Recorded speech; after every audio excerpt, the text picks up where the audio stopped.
बड़ा शॉकिंग और heart breaking incident हुआ है गुजरात के अंदर, और बहुत ज्यादा हार्ट ब्रेकिंग है कि एक बेटे ने माँ को इस वजह से कत्ल कर दिया कि उसमें डिले हुआ थोड़ा सा नाश्ते के अंदर, ब्रेकफास्ट के अंदर, और वो क्योंकि उसकी माँ ने रोजा रखा हुआ था तो वो सैरी करके सो गई होंगी। अक्सर खवातीन, हमारे घरों में भी ऐसा होता है। और ये सारी चीज क्यों हुई? Just because of delay in a breakfast. कि आप रीजन देखें कितनी छोटी सी है, और इस दुनिया में इतनी बेहिसी होती जा रही है, हम लोग इतने बेशरम होते जा रहे हैं। और वो रिश्ता भी क्या था, मतलब just over a delay in a breakfast के उसमें डिले हो गया थोड़ा सा, तो इस वजह से उसने माँ को बताया जा रहा है कि मेटल रॉड के साथ जो है वो उसने मारा और वो इस दुनिया से चली गई। अब मुझे ये समझ नहीं आता है कि हम, मतलब एक इंसान होता है ना जैसे एक जानवर होता है। मैं अक्सर एक बात करता हूँ कि जानवरों के अंदर भी ना कहीं वो लिहाज करते हैं। उन्होंने भी अगर किसी अपने दुश्मन या किसी अपोज अपने उसके ऊपर हमला करना हो ना, तो वो उतने गंदे तरीके से नहीं करते जितने गंदे तरीके से हम इंसान ये काम करना शुरू हो गए। और ये आपको सिर्फ एक नहीं, मल्टीपल रीजन जो है वो आपको नजर आती हैं, और इतने ज्यादा केसेस और इसके अलावा भी आपको नजर आते हैं। ये सारी इन सब चीज़ों की रीज़न क्या है? इन सब चीज़ों की रीज़न ये है कि हमारी सोसाइटी के अंदर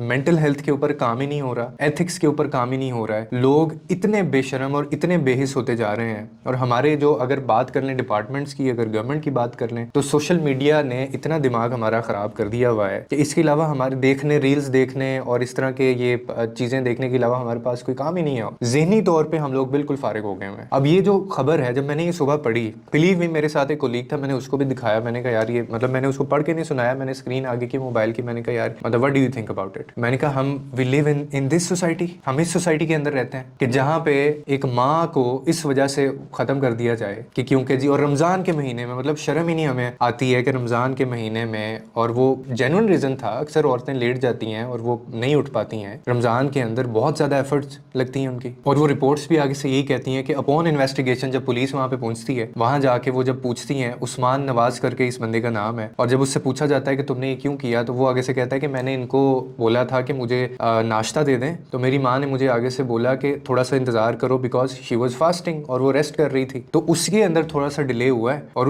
मतलब ये फिट ऑफ रेज के अंदर आके इस बंदे ने, उसकी माँ निकली है क्योंकि वो थोड़ा सा लेट हो गया था और वो फ्यूरियस हो गया इस बात पे, मतलब उसमें बर्दाश्त नहीं रही, या फिर जो भी उसका दिमागी मसला था, तो उसने आयरन रॉड पकड़ा है और उसने हिट किया अपनी माँ को, एंड शी डाइड। और मैं एक चीज सोच रहा था, मेरे तो रोंगटे खड़े हो गए कि how can someone be so impatient कि वो एक ऐसे बंदे या ऐसे बंदी की जान ले ले, हु गेव देम एक्चुअली, जिस बंदी ने उसको इस दुनिया में वो लेके आई थी, जो रीजन बनी, या जिसने उसको पढ़ाया लिखाया, उसको जन्म दिया, जना उसको। और इतनी इम्पेशेंस कैसे हो सकती है, या कौन सी ऐसी बात हो गई, कौन सा ऐसा मतलब बर्दाश्त से बाहर चीज हो गई कि तुमने उसी जो है वो बंदी की तुमने जान ले ली। और ये इतने सीरियस कंसर्न्स रेज करता है हमारी सोसाइटी के अंदर के एंगर कंट्रोल, एंगर इश्यूज के ऊपर कोई काम नहीं होता, पेरेंटल लेवल के ऊपर जो चीजें हैं, ग्रूमिंग बच्चों की होनी चाहिए, वो नहीं होती हैं, फिर कोई डिपार्टमेंट नहीं है जो इसके ऊपर काम कर। और ये ऑनेस्टली, ये तो अभी मैं एक केस या एक सीन की बात कर रहा हूँ ना, multiple, there are many multiple, या जो रिपोर्ट ही नहीं होते इन चीजों के अंदर। और इसकी जो सबसे बड़ी इसका जो अलमिया है ना, वो ये है कि इसको इंपॉर्टेंस भी नहीं दी जाती। मतलब ऐसे लोगों के लिए अब इस बंदे को जो है वो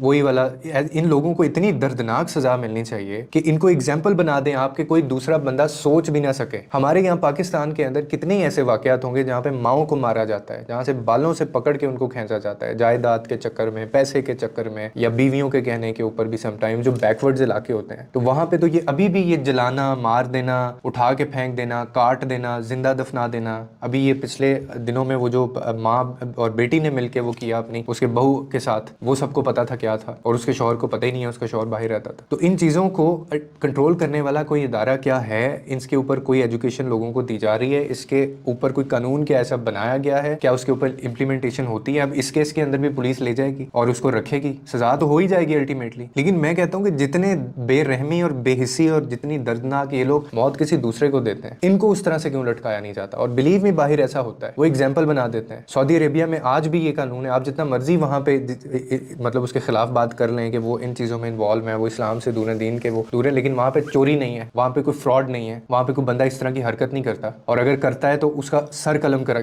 दिया जाता है, उसका सर काट दिया जाता है, और ये पनिशमेंट उन्होंने रखी हुई है। लेकिन हमारे यहाँ पे कोई सजा नहीं है, कोई अब इन्वेस्टिगेशन प्रॉपर, इस चीज की भी इन्वेस्टिगेशन होगी कि इसने किया भी है या नहीं किया है, चलो वो एक डिपार्टमेंट का वो करना चाहिए, बिल्कुल होना चाहिए। लेकिन एक चीज सीधी सी बात है, सामने जब वो खुद अपने मुंह से कह रहा है वो बंदा, इसमें तो फिर कोई चीज ढकी छुपी रहती नहीं है। So that was so shocking and heart breaking. और मुझे, मैं क्या इन चीज़ों के ऊपर बात करूं, या हमें क्या इसके ऊपर कमेंट करना चाहिए, क्योंकि आई एम एब्सोल्युटली स्पीचलेस। और ये पता नहीं हम लोग किस तरफ जा रहे हैं, दुनिया किस तरफ जा रही है। अल्लाह ताला हम सबको अपने हिफ्ज़ ईमान में रखे, क्योंकि अब जिस दौर में हम दाखिल हो गए हैं वहाँ इंसान होना जो है ना, पहले कहा जाता था कि ये जो पाकिस्तान में लोग रहते हैं ना, देर आर 75% एनिमल्स और हम and we are making them 25% humans. लेकिन अब तो मुझे लगता है वो 75% जो एनिमल वाली एक परसेंटेज है वो 90% पे जा रही है। ओनली 10% ह्यूमंस आर लेफ्ट, बाकी रेस्ट ऑफ द 90% जो है वही जानवर बनते जा रहे हैं, और वो बाकी के 10% को भी ये बना दें कि उनके ऊपर कोई काम ही नहीं हो रहा। सो बस यही कहा जा सकता है कि अल्लाह ताला इनको हिदायत दे और हम सबको अपने अपने हिफ्ज़ ईमान में रखें, लोगों के लिए आसानियाँ पैदा करें, रब आपके लिए आसानियाँ पैदा करें।